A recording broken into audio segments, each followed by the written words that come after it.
तो कहते हैं कि मनुष्य जो भी कुछ करता है, भगवान कहते हैं अर्जुन को कि अर्जुन तू जो भी कुछ करता है सो सब मेरे अर्पण कर दे। अर्जुन जो भोजन करता है वो भी मेरे अर्पण कर दे। भगवान हृदय के वहां सबके विराजमान है। भगवान जटाग्नि होकर के हमारे समझो उधर में विराजमान है और हम भोजन करें तो इस भाव से करें कि भगवान के भोग लगा रहे हैं, तो भगवान भीतर में अपने से भोजन पा रहे हैं, तो भगवान के अर्थ हो गया, भगवान के अर्पण हो गया। यद करोति अर्जुन तू जो कुछ करता है, जो कुछ खाता है और जो कुछ दान देता है, किसी का उपकार करता है, वो भी तू मेरे ही अर्पण करती। और जो तू तपस्या करता है वो भी मेरे अर्पण कर दे। जो तू यज्ञ करता है, पूजन करता है, वो भी सब मेरे अर्पण कर दे। क्यों? तो इस प्रकार के करने से ही सब प्रकार के जो पुण्य और पापों के बंधनों से तू मुक्त होकर के पुण्य और पाप कर्मों का जो फल है उस फल के बंधनों से मुक्त होकर के यानी उससे मुक्त हो जाएगा और मुक्त होकर के तो फिर मेरे को प्राप्त हो जाएगा। तो इससे कि ये बात सिद्ध हो जाती है कि वही एक प्रकार से कर्म जो निष्काम भाव से या भगवतर से बुद्धि से किया जाए तो मुक्ति देता है, और वही सब कर्म जो है तो बंधन के हेतु हो जाते हैं जिसे सकाम भाव से करे। हमारे शरीर में जो बल है उस बल को हम परोपकार में लगा दें और निष्काम भाव से लगा दें, और निष्काम भाव से परोपकार करें, लोगों की सेवा करें, तो उस बल के प्रभाव से हमारी मुक्ति हो जाए। और उस बल का प्रयोग हम दूसरों के अनिष्ट करने में लगा दें, दूसरों के मारने पीटने में, दूसरों का बुरा करने के में लगा दें, तो उसका फल हमको नरक की प्राप्ति होती है। इसी प्रकार से कि हमारे पास में जो रुपये हैं उन रुपयों को हम समझो कि दुखियों की सेवा में लगा दें, महात्माओं की सेवा में लगा दें, उस भगवान की भक्ति में उन रुपयों का हम खर्च करें और निष्काम भाव से करें। प्रभु आपके रुपये आपके काम में खर्च हो रही, तो उसे परोपकार से, दान से, उस सेवा से उसकी मुक्ति हो जाती है, परमात्मा की प्राप्ति हो जाती है। और यदि उन रुपयों को हम समझो कि लोगों के अनिष्ट में लगा देवे, मुक्तमेवाजी में लगावे, लोगों का बुरा करने में लगा देवे कि हमारा तो 10,000 रुपया खर्च हो जाओ, तुम्हारे को तो मैं कैद करा कर ही छोड़ूंगा, तो ये बुरा भाव इस नरक में। इसी प्रकार से थी हम जो हमारे में विद्या है, ज्ञान है, जो हमारे में विवेक है, बुद्धि है, ज्ञान है, उस विवेक बुद्धि को हम भगवान में लगा दें तो उससे हमारा कल्याण हो जाता है, भगवान की प्राप्ति हो सकती है। और उस बुद्धि को एक प्रकार से हम बम बनाने में लगावे और लोगों का अनिष्ट करने में लगावे, समझो कि वर्तमान के साइंस में लगा देवे और उसमें लगा करके समझो जिससे अधिक से अधिक मनुष्य कैसे ज्यादा मरे, इस प्रकार से लगावे, विचार करें बुद्धि को, तो घोर नरक की प्राप्ति हो। तो जो जो चीज हमारे पास में है, बुद्धि है, बल है, ऐश्वर्य है, रुपया है, इन किसी भी चीज को हम भगवान के काम में लगा देवें, परोपकार के मन निष्काम भाव से लगा देवें, तो उससे कल्याण हो सकता है, भगवान मिल सकते हैं। और यदि बुरे काम के मन लगावें, समझो कि उसको अपने मदिरा पीने में, मांस खाने में, व्यभिचार करने में और संसार के बुरे कामों में, जुआ खेलने आदि के में, पाप कर्म में लगा देवें, तो उससे घोर नरक की प्राप्ति होती है। इन सब बातों को समझ करके और हम लोगों को अपने आत्मा के कल्याण के लिए तत्परता के साथ में कोशिश करनी चाहिए। नारायण नारायण नारायण श्रीमन नारायण नारायण नारायण नारायण श्रीमन नारायण नारायण नारायण नारायण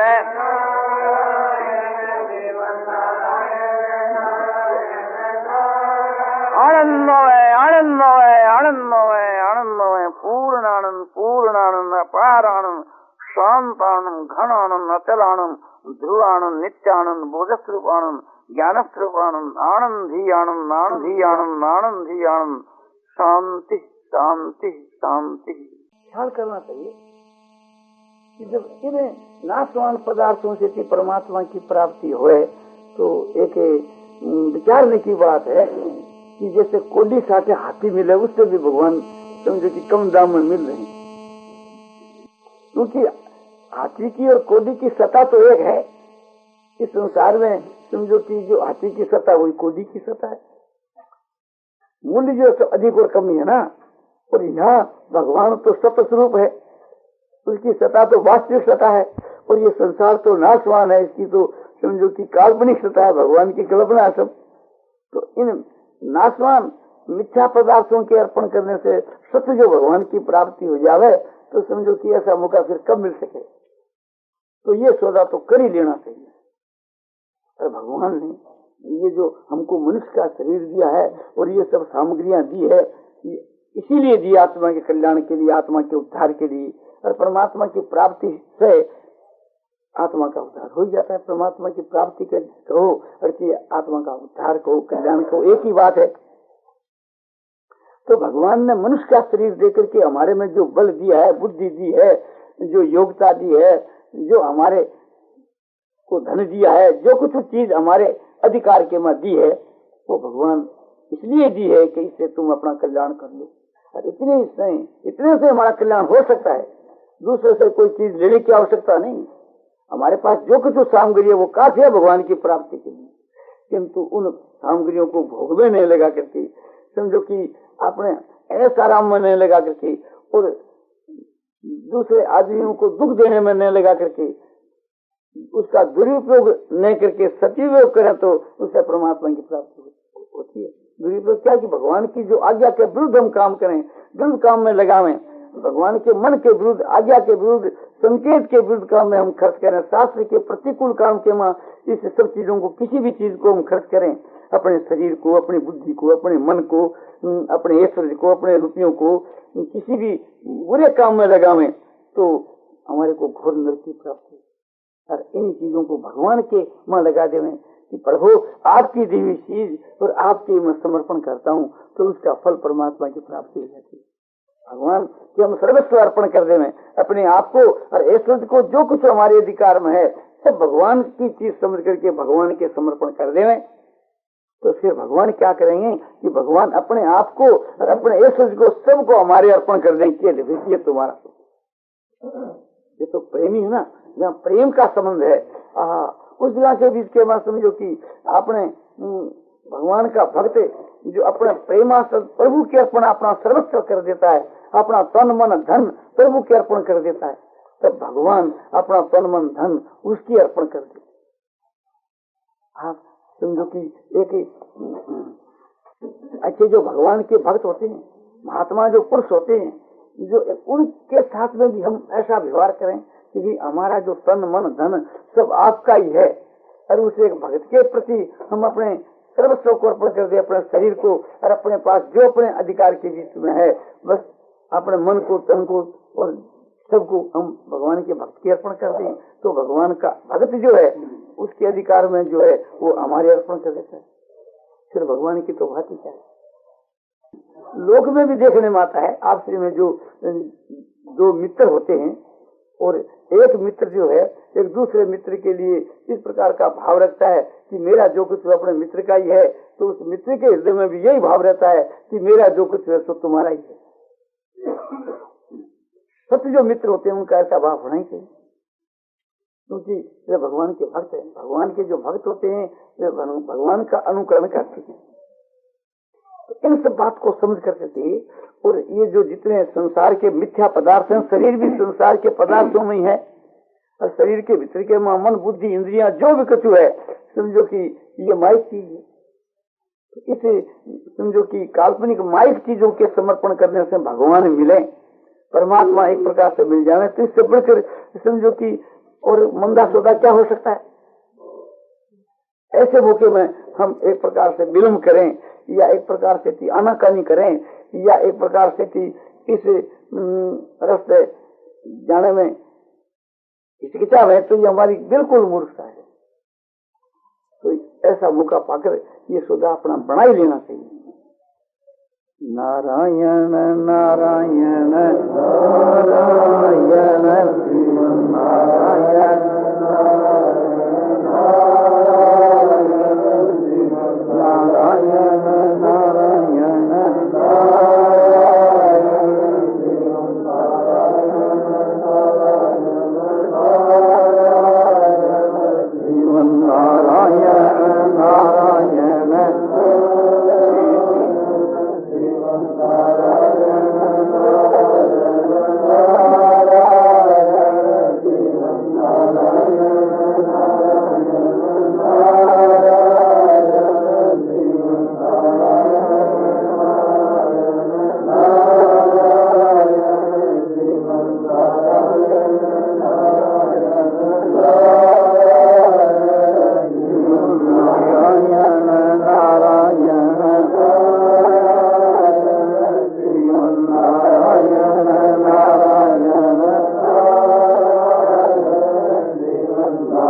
भागवत में जो भगवान के साथ में जो प्रेम की बात है, भगवान की जो भक्ति की बात है, भगवान के विषय में जो श्रद्धा की जो बात है, वो एक अलौकिक बात है। अपना सारा जीवन समझो कि उसी काम में लगा देना चाहिए। यदि कहो किस प्रकार से हम सारा जीवन लगा दें तो फिर शरीर का निर्वाह कैसे होगा? वो जो शरीर का जो निर्वाह है वो भी भगवान की भक्ति का अंग बना देना चाहिए। कैसे? अभी तो बस रहा एक प्रकार से थी, अपने भोजन करें तो किसके लिए? भगवान के लिए। समझो कि कोई भी हम काम करें तो भगवान के लिए। जैसे एक लोभी आदमी सारी चेष्टा रुपयों के लिए करता है, उसी प्रकार से थी यह भगवान का भक्त भगवान के लिए करता है। भगवती जो राधिका जी जो है, एक प्रकार से उसकी सारी चेष्टा जो भगवान के लिए हुआ करती थी। भगवान जिस तरह से राजी हुए वैसे नाचने से भगवान राजी हो तो राधिका जी नाचे, सेवा करने से राजी हो तो सेवा करती है, और भगवान उसकी सेवा करे इसमें भगवान की प्रसन्नता है तो राधिका जी कहते हैं वो ठीक है, सेवा करा भी देवे। क्योंकि राधिका जी का जो शरीर है वो भगवान के लिए, राधिका जी की जो चेष्टा है वो भगवान के लिए, वो तो भगवान के रूप को देखती रहती है। जिस तरह से भगवान चाहते वैसे करती है, और भगवान जो कुछ कर रहे हैं एक प्रकार से उसको देख देख करके मुग्ध होती है। तो भगवान की लीला को देख करके, भगवान की अपने क्रीड़ा को देख देख करके खुश होती है। तो गोपियां की सारी जो इंद्रिया है वो एक प्रकार से भगवान की सेवा में, भगवान की क्रीड़ा में, भगवान के साथ में जो वही एक भगवान के साथ में रमन है। वे नेत्रों से भगवान को देखती है तो मानो नेत्रों के द्वारा भगवान को पी जाऊं, भगवान को अपने नेत्रों में बसा लेती है। मन से ध्यान करती है तो एक प्रकार से मन में बसा लेती है, और जहाँ नेत्र जाते हैं वहीं भगवान को देखती है, और जहाँ मन जाता है वहाँ भगवान को देखती है। और हृदय का जो बुद्धि है, बुद्धि में अपने ज्ञान के रूप में भगवान को देखती है। और समझो कि हाथों से थी, शरीर से थी, समझो कि आपने भगवान की सेवा करती है। हाथों से भगवान का जो स्पर्श है वो एक प्रकार से वो भगवान की सेवा है। तो भगवान का जो दर्शन है, भाषण है, वार्तालाप है, मिलन है, एक प्रकार से वो सभी भगवान के वहां रमण है। तो इस प्रकार जो माधुरी मूर्ति जो भगवान है, एक प्रकार से के साथ में जो दर्शन भाषण वार्तालाप है, सभी अमृत के समान, आनंद के समान, और समझो कि उसको रस रूप प्रतीत होते हैं। सब में रस भरा हुआ रहता है, वो सबके बीच के वहां रसास्वाद देखिए। जब भगवान मिलते हैं तो एक प्रकार से प्रत्यक्ष के बीच में जब रास क्रीड़ा होती है तो प्रत्यक्ष के बीच के वहां, और जब भगवान छोड़ करके चले जाते हैं तो गिरे में व्याकुल होकर करके और मन से वो काम करते, मन से रमन करते। जो प्रत्यक्ष के वहां भगवान के मिलने पर साक्षात रूप से जो अपने चेष्टा, जो रमन और जो अपने क्रीड़ा होती है, वो ये प्रकार से भगवान की अनुपस्थिति में, भगवान के न रहने के समय के बीच के वहां वही बात सब मन से करती, उनसे सब क्रिया मन से होती रहती।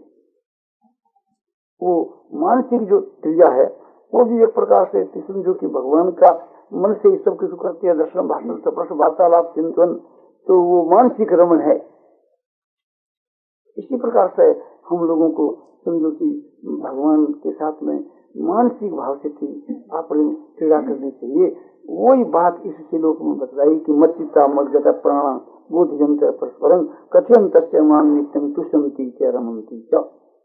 गीता अध्याय 10 श्लोक 9 में कि जिनका मेरे में चित्त बसता है वो मच्चिता, और मेरे लिए जो जीते हैं, जीवन को धारण करते हैं, और मेरी बात आपसे में दूसरों से करके के मेरे तत्वों को जानते रहते हैं, और मेरे गुण प्रभाव तत्व रहते की बातें मेरे भक्तों के बीच के वहां कहते रहते हैं, कथन करते हैं, और इस प्रकार से मन बुद्धि इंद्रियों से शरीर से सब प्रकार से मेरे में तो रमण करें।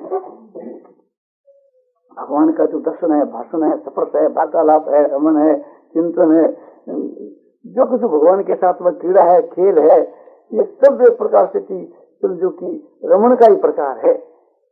इससे जो बड़ी भारी शांति, प्रसन्नता, आनंद, आनंद प्रमोद हो करके मुग्ध हुए, उसी के वहाँ आस्वादन ले रहे, यो सो रस है। अब यो रस है वही अमृत है। और यो एक प्रकार से समझो कि आनंद है, अरे यो ही प्रेम है। तो एक प्रकार से प्रेम कहो, रस कहो, आनंद कहो, माधुर्य कहो, मधुरता कहो, सभी एक प्रकार से मधुर ही मधुर है। सब जो मन से इस प्रकार से सब कर लूं, यो एक गुप्त प्रेम है। तो भगवान के साथ में जो गुप्त प्रेम है कि तो भगवान ही जाने कि वो ही जाने, प्रेम करने ही जाने। आपने राधिका जी जो है भगवान की जो समझो प्रधान सखी, उनकी एकांत के बीच में भगवान के साथ में जो चेष्टा है वो केवल भगवान के लिए, भगवान आनंद में जो भगवान है उस आनंद में को आनंद देने के लिए, और भगवान की जो चेष्टा है वो सब राधिका जी को आनंद देने के लिए। अपनी जी की थी परस्पर की वहां उत्तर प्रेम बढ़ाने के लिए, आह्लाद बढ़ाने के लिए, आनंद बढ़ाने के लिए। वहां समझो कि न लज्जा है, न कोई भय है, न कोई मान है, न कोई सत्कार है, कुछ भी नहीं, सब दोनों को समान कायद हो। वहां कोई स्तुति प्रार्थना भी नहीं, स्तुति प्रार्थना भी साधन काल के वक्त। वहां स्तुति प्रार्थना कौन किससे करे, वहां कोई छोटे बड़े भी नहीं। वहां एक प्रकार से थी अपनी आत्मा ही है दोनों, अपना दोनों एक स्वरूप है, दोनों अंग है, एक ही चीज है, दोनों देखने के दो हैं। स्त्रियां भी इस प्रकार से भगवान से प्रेम कर सकती है और पुरुष भी इस प्रकार से भगवान से प्रेम कर सकते हैं। इस प्रकार का जो प्रेम है तो पुरुष सखा भाव से कर सकते हैं और स्त्रियां सखी भाव से कर सकते हैं। सखी भाव उसी को माधुर्य भाव कहते हैं और सखा भाव उसी को प्रेम भाव कहते हैं। जो प्रेम भाव है, माधुर्य भाव है, वो सब एक ही। नारायण नारायण नारायण श्रीमन नारायण नारायण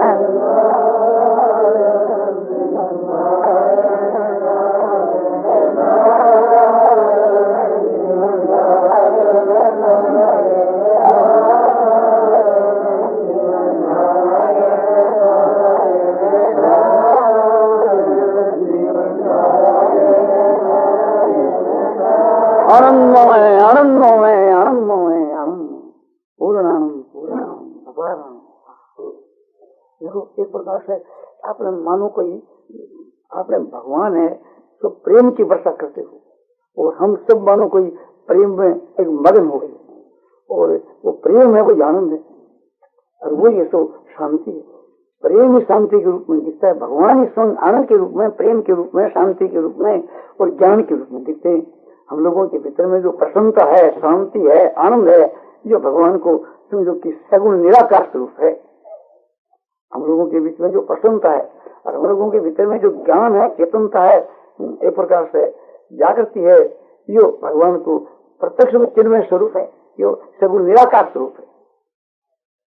देखो प्रत्यक्ष के बीच के वहाँ इन बातों से कितनी शांति होती है, कितनी प्रसन्नता होती है, कितना आनंद होता है। इस प्रकार को साक्षात भगवान से व्यवहार हुए तब फिर आप बताओ कि उस आनंद की क्या सीमा रह सकती है। और वो पुरुष फिर उस भगवान को कैसे छोड़ सकता है, और उससे कैसे एक क्षण भी अलग रह सकता है और कैसे उसको बुला सकता है। इस प्रकार का समझो विशुद्ध प्रेम, इस प्रकार का हेतु है प्रेम, इस प्रकार का समझो कि निष्काम प्रेम आपसे में जो मनुष्यों का हो तो कल्याण हो सके। फिर भगवान के साथ हो तो फिर करना क्या। तो हम लोगों को आपसी में भी इस प्रकार का प्रेम करना चाहिए और समझो भगवान के लिए, तो भगवान के लिए ऐसा प्रेम करते हैं तो वो भगवान के साथ प्रेम है। प्रेम की जो लीला है, प्रेम का जो एक विषय वो अलौकिक है। प्रेम की बातें आपसे में प्रेम की तो बातें करें और प्रेम का दर्शन करें और मन से और समझो कि प्रेम कोई बर्ताव करे और आपसे में एक दूसरे के साथ स्वार्थ को त्याग करके निष्काम भाव से कि प्रेम करे। प्रेम बढ़ाने का ये रास्ता कि अपनी सारी क्रिया समझो कि उसके इसके लिए, उसके सुख के लिए, उसको आनंद देने के लिए करें। अपनी सारी क्रिया अपने सुख भोग के लिए ही, अपने प्रेमी के लिए। हम लोग अपने प्यारे प्रेमी के लिए एक प्रकार से सारी चेष्टा करें तो कितना आनंद हो। प्रेमी को भोजन कराने में खूब आनंद होता है, प्रेमी को जल पिलाने में खूब आनंद होता है, और प्रेमी की सेवा करने में आनंद होता है, और प्रेमी के हुक्म पालने में आनंद होता है। भगवान का जो भक्त है और भगवान के लिए भगवान का भक्त एक प्रकार से कि अपने शरीर को पिछवा करके और समझो कि उसको आपने बिछा दे भगवान के लिए और भगवान उसके ऊपर शयन करे तो भी वो अपने उसका चूर्ण भी एक प्रकार से प्रफुल्लित होकर के हमसे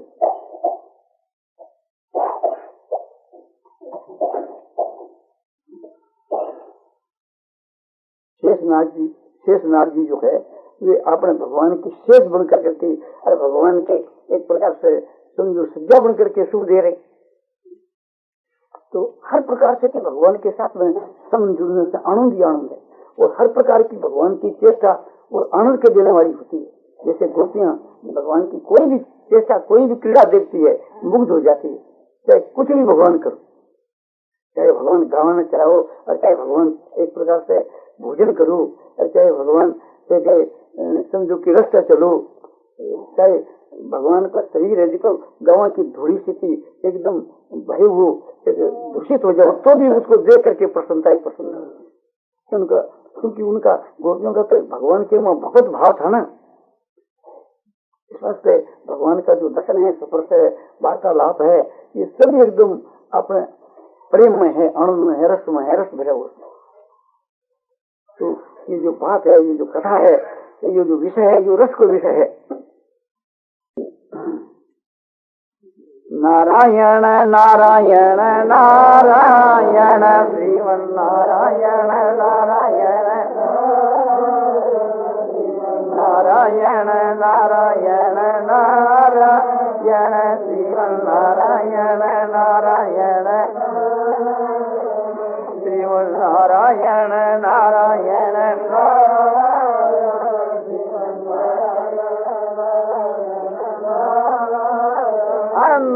आनंद है, आनंद है, आनंद पूर्ण आनंद, पूर्ण आनंद, अपार आनंद, शांत आनंद, धन आनंद, अचल आनंद, ध्रुव आनंद, नित्यानंद, बोध स्वरूप ज्ञान स्वरूप आनंद ही आनंद, आनंद ही आनंद, शांति शांति शांति। यह भगवान के प्रभाव के विषय का व्याख्यान श्री जयदयाल जी गोयनका द्वारा आज मिति पौष सुदी पंचमी संवत 2011 को रात के 10 बजे श्री रामरिक दास जी परशुरामपुरिया की कोठी अमन रेती वृंदावन में दिया गया।